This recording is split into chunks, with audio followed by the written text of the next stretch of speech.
শুক্লবৈদ্য। বাবার নাম মিন্টু শুক্লবৈদ্য। কোন জায়গায় বাসা? মেন বাড়ি চন্দ্রপুর, আপনজন প্লাবনী। এখন থাকো কোন জায়গায়? নয়াপাড়া, দক্ষিণ নয়াপাড়া।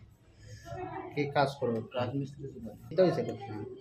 তা বাঁকা কয়েকদিন আগে 16-17 দিন জেলের একটা ঘটনা হয়েছিল, একটা মেয়ের বিয়া, কিতা লইয়া? একটা মেয়ের ব্যাপারে। আচ্ছা। বেজার হয়েছিল। তো আজকে আমি কাজে যাইতাম, কাজ করি শিববাড়ি চোরাঘাট। যাইতে সময় এরা পাইছি, তারপরে দাঁড়া করাইয়া জিজ্ঞেস এরকম এরকম জিগার আমাদের বাড়ির কোনো কথা কোনো। হঠাৎ করে বাইক লিয়া কতজন মানুষ হয়েছে।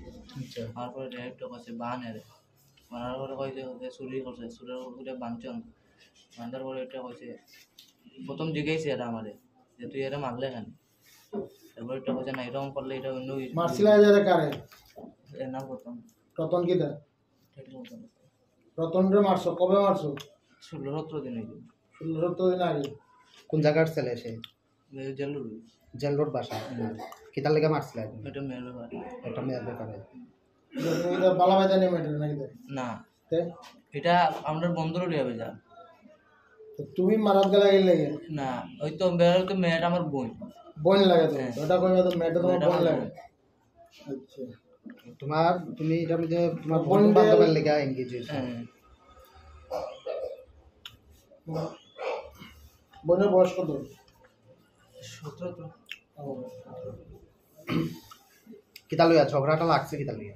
জোরটা হয়েছে এটা ফোনে একটা তাই জেরে পাল্লা পাইতো এইরকম হোয়াটসঅ্যাপে এরকম বহুত বাজে বাজে ইয়ে করে আর কি।